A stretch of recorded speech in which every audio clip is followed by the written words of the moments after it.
వంకాయ పెరుగు పచ్చడి చాలా చాలా ఈజీగా ఉంటుంది రెసిపీ. తినడానికి కూడా చాలా టేస్టీగా ఉంటుంది. ఎక్కువగా శ్రమ పడాల్సిన అవసరం లేదు రెసిపీ చేయడానికి. పెరుగు అంటే ఇష్టం ఉన్న వాళ్ళకి చాలా బాగా నచ్చుతుంది. తర్వాత పచ్చిమిర్చి సరిపోను వేయించుకోవాలి. ఎర్రగా వేయించుకున్నాక తీసేసుకొని అదే ఆయిల్లో పావు కిలో వంకాయల్ని కట్ చేసి వేసుకొని వేయించుకోవాలి. మొత్తం రంగు మారి వంకాయల్ని మొత్తం మగ్గేదాకా వేయించుకోవాలి. ఫుల్ ఫ్లేమ్ మీదనే వేయించుకోవాలి. అప్పుడే తొందరగా వేగుతాయి వంకాయలు. వంకాయలు తొందరగా వేగడానికి ఉప్పు వేసుకుంటున్నాను. కొద్దిగా వేసుకొని వేయించుకోవాలి. ఉప్పు వేస్తే తొందరగా మగ్గుతుంది. వంకాయలు మొత్తం ఇట్లా మగ్గిపోవాలి. మగ్గిపోయాక స్టవ్ ఆఫ్ చేసేసుకొని చల్లారనివ్వాలి. చల్లారాక మిక్సీ జార్లో ఇందాక వేయించుకున్న పచ్చిమిర్చి, వేయించుకున్న వంకాయ ముక్కలు వేసుకొని మెత్తటి పేస్ట్ లాగా పట్టుకొని పక్కన పెట్టేసుకోవాలి. తర్వాత అరకిలో పెరుగు తీసుకున్నాను. అందులో సరిపోను సాల్ట్ వేసుకుంటున్నాను. పెరుగు గడ్డలు గడ్డలు ఉండొద్దు. విస్కీ వేసుకొని గడ్డలు గడ్డలు లేకుండా విస్కీ వేసుకోవాలి. తర్వాత పసుపు వేసుకోవాలి. వేసుకొని అంతా కలిసేట్టుగా కలుపుకోవాలి. ఇట్లా కలుపుకున్నాక సరిపోని నీళ్లు వేసుకోవాలి. మరి పెరుగు చిక్కగా ఉంటే అంత బాగుండదు. కొంచెం నీళ్లు పోసుకుంటే చాలా బాగుంటుంది.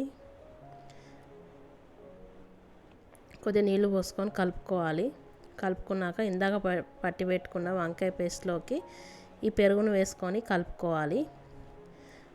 డైరెక్ట్గా ఈ వంకాయ ముద్ద పెరుగులో వేస్తే తొందరగా కలవదు, కొంచెం టైం పడుతుంది. కాబట్టి నేను ఈ బౌల్లోనే పెరుగు వేసి మొత్తం కలిసేట్టుగా కలుపుకొని పెరుగులో కలుపుకుంటాను.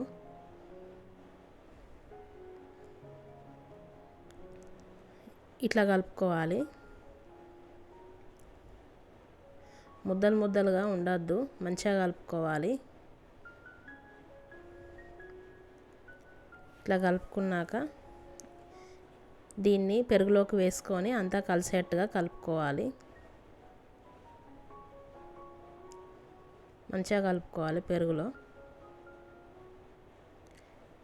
ఇది చాలా చాలా బాగుంటుంది. Tasty recipe. సైడ్ డిష్లోకి చాలా చాలా బాగుంటుంది. పెరుగు తినే వాళ్ళకైతే ఇది ఒక పెరుగులో ఒక వెరైటీ రెసిపీ ఇది. ఇట్లా కలుపుకున్నాక పోపు పెట్టుకోవాలి. దీన్ని ఫస్ట్ ఆయిల్ హీట్ అయ్యాక ఆవాలు వేసుకోవాలి. ఆవాలు చిటపట్లాడాలి. తర్వాత జీలకర్ర వేసుకోవాలి. జీలకర్ర చిటపట్లాడాలి. తర్వాత 3 ఎండుమిర్చి తుంచి వేసుకోవాలి. వేసుకొని కరివేపాకు వేసుకోవాలి. కరివేపాకు వేసుకొని వేయించుకోవాలి. ఈ పోపు అంతా మంచిగా వేగనివ్వాలి.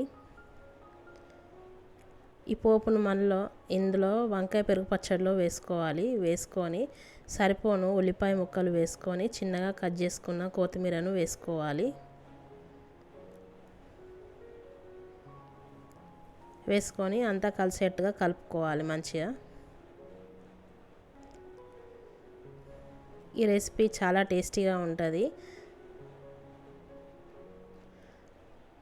ఒక 2 to 3 అవర్స్ మాత్రమే అయితేనే చాలా బాగుంటుంది ఈ రెసిపీ.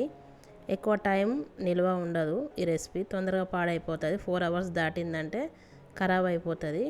పెరుగు తినే వాళ్ళకైతే చాలా బాగా నచ్చుతుంది. ఇది ఒక వెరైటీగా సైడ్ డిష్ లాగా చాలా బాగుంటుంది రైస్లోకి.